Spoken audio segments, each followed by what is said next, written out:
Hello folks, this is Mr. O'Brien, and in this video we're going to be going over Malcolm's memory of the encounters he had with reporters as soon as he got off the plane from his Hajj to Mecca and Medina.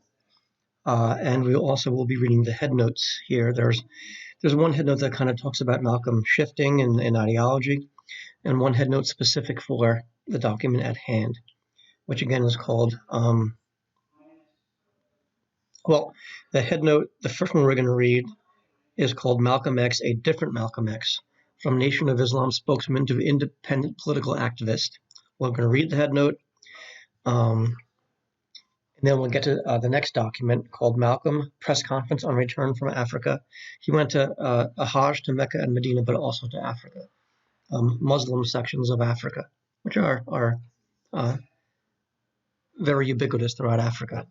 All right, and this was in 1964, and specifically it comes from his autobiography, and more specifically, pages 367 to 370. All right, so let's get to the headnote, and maybe I want you to kind of mark things up every now and again as we're going through this. So again, you can read it on the screen, or you can read it in your packet. Here we go. All of the remaining Malcolm X documents are from 64 to 65, shortly after the Children's Crusade, and as we were getting to the Voting Rights Act and the Civil Rights Act, years that marked both the civil rights movement's peak and Malcolm's disengagement from the Nation of Islam, and his subsequent emergence as an independent black leader and follower of Sunni Islam. Breaking with the Nation of Islam belief, in its belief of the irredeemability of whites, helped Malcolm better position himself to enter the surging civil rights movement. He announced his willingness to cooperate with all black leaders and organizations committed to acting to gain black rights and freedom.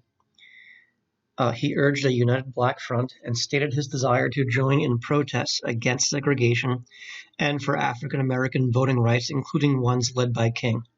Accordingly, he ceased or stopped his former vitriolic denunciations of civil rights leaders and stated his continuing differences with aspects of their approach far more civilly. So again, this is Malcolm changing. Right? You will no longer hear him calling white people the devil. You will no longer hear him calling for violent revolution. You will no longer hear him calling for separation, and you will no longer hear him talking about the irredeemability of white America or whiteness. All right. He's come to the conclusion that it's something he has to deal with, or that African Americans have to deal with. Moving on, in his post-NOI years, should be NOI, Nation of Islam years, Malcolm not only attempted to join mainstream black protest, but to take it to another level. Malcolm urged traditional civil rights forces to lift its domestic struggle to a higher plane by adding it to the goal of securing African Americans' universal human rights. So he was becoming more international in scope too. So central themes of Malcolm's final, still evolving message to blacks, to America, and to humanity were African Americans' need for unity domestically and internationally, blacks' need to demand their natural human as well as constitutional rights, and the possibility and desirability of justice and comity among all the world's people. Finally, Malcolm was struggling to shed his former image as a fanatical hate-monger. He was doggedly trying to turn the corner in his last period of his life. He kind of knew or talked about how he felt he was going to be attacked eventually or soon, but he didn't really know it was the last period of his life. But he was doggedly trying to turn the corner in his last period to a new, more nuanced leadership position.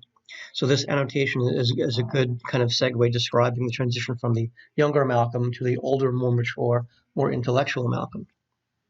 All right, so let's get to the next document. Again, this is called Press Conference on Returning from Africa, and I'm going to read the annotation, then I'm just going to begin to go over the questions.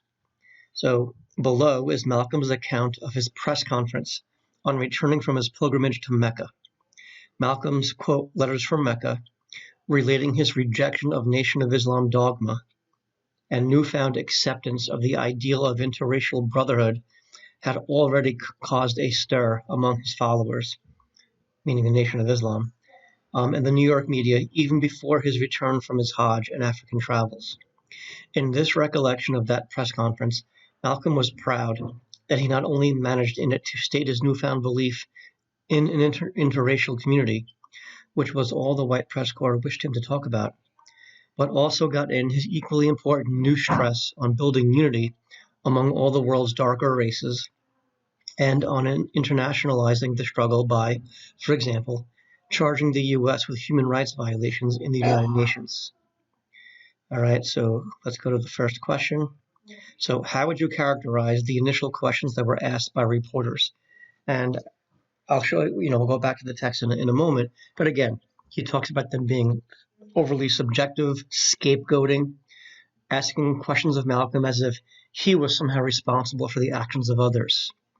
So let's go to that in the text so you know where to mark it up if you don't have it. Okay. So if you look at the second line here, Mr. Malcolm X, what about those blood brothers reportedly affiliated with your organization, the Nation of Islam, reportedly trained for violence, who have killed innocent white people? Mr. Malcolm X, what about your comment that Negroes should form rifle clubs? So these are questions from reporters that he remembers getting. And he wrote, I answered the questions. I knew I was back, and he's being kind of facetious here. I knew I was back in America again, hearing these subjective, scapegoat-seeking questions of the white man. New York white youth were killing victims. That was a sociological problem. But when black youth killed somebody, the power structure was looking to hang somebody. When black men had been lynched or otherwise murdered in cold blood, it was always said, things will get better. When whites had rifles in their homes, the Constitution gave them the right to protect their home and themselves. But when black people even spoke of having rifles in their homes, that was ominous or a dangerous sign. So again, he thought they were subjective, scapegoating. In modern day vernacular, we'd say it was kind of like gaslighting, like blaming Malcolm for these things. All right. And he also points out the contradictions. So he calls them kind of hypocrites. Why don't you ask white people about these problems when white kids have guns and stuff like that? All right. So let's get to the next question. What is the contradiction pointed out by Malcolm in that line of questioning? And I kind of just said that. So he basically points out they're being hypocritical. They're demonstrating different reactions when African Americans are killed versus when white people are killed, and different reactions when African Americans have guns versus when white Americans have guns. All right, and it was in that same section I was just pointing out. All right, this last paragraph where it begins, I answered the questions. That's what you would mark up for that particular answer. So different reactions, white versus black, having guns or being killed. Let's get to the third question. Come on, you can do it. Okay, what did Malcolm describe as the effect of his Hajj? Well, before I go up to the text, he describes it as broadening his worldview, instilling in him a more interracial view, no longer espousing or claiming, or saying this blanket indictment of white people. This admittance that he needs to contend with the white majority, not separate from them. All right, and that not all white people were their enemy. So let's get to where that be. Okay, so it begins, yes, I wrote a letter from Mecca. All right, so yes, I wrote a letter from Mecca. You're asking me, didn't you say that now you accept white men as brothers? Well, my answer is that in the Muslim world, I saw, I felt, and I wrote home how my thinking was broadened. Just as I wrote, I shared true brotherly love with many white-complexioned Muslims who never gave a single thought to the race or to the complexion of another Muslim. So basically he saw what we would call white people and black people acting civil with each other over in Saudi Arabia and over in Africa. And he realized that this isn't a natural intrinsic problem. This is something that can be overcome. If it's man-made, it can be undone by man. So he wrote, my pilgrimage broadened my scope. It blessed me with a new insight. In 2 weeks in the Holy Land, I don't know why there's so much space there, I saw what I never had seen in 39 years here in America. I saw all races, all colors, blue-eyed, blonde to black, black-skinned Africans in true brotherhood, in unity, living as one, worshiping as one, exclamation point. No segregationists, no liberals. They would not have known how to interpret the meaning of those words. All right. So there you have it. All right, there you have it. That would be what you would mark up for that particular question. So Malcolm again describes white people as being controlled by their whiteness. Explain. And think back to last year when we talked about how abolitionists began to argue that slavery victimizes white people too. It makes them do bad things that they normally wouldn't approve of. And we talked about earlier in the year, it isn't normal for a human being, an adult, to spray a high-powered fire hose towards children or to attack them with German shepherds. All right, so it gets you to do bad things. All right, it victimizes them too. Okay. So where are we here? So he writes, it was in the holy world that my attitude was changed by what I experienced there and by what I witnessed there in terms of brotherhood, not just brotherhood toward me, but brotherhood between all men of all nationalities and complexions who were there.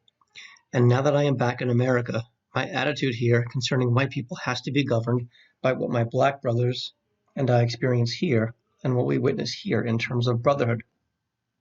The problem here in America is that we meet such a small minority of individual so-called good or brotherly white people. Here in the U.S., notwithstanding those few good white people, it is the collective 150 million white people whom the collective 22 million black people have to deal with. So again, he admits, we can't separate. We've got to contend with this. So why here in America, the seeds of racism are so deeply rooted in the white people collectively, their belief that they are superior in some way is so deeply rooted that these things are in the national white subconsciousness. Many whites are even actually unaware of their own racism until they face some test. And then their racism emerges in one form or another. So he's basically saying that the racism is so deeply rooted that even when they aren't conscious of it, they might not be aware of it, and does not expose itself until they face some kind of test. And then their racism comes out.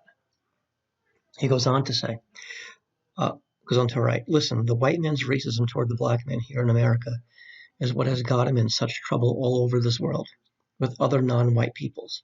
The white man can't separate himself from the stigma that he automatically feels about anyone, no matter who is not his color. And the non-white peoples of the world are sick of the condescending white man. That's why you've got all this trouble in places like Vietnam or right here in the Western Hemisphere.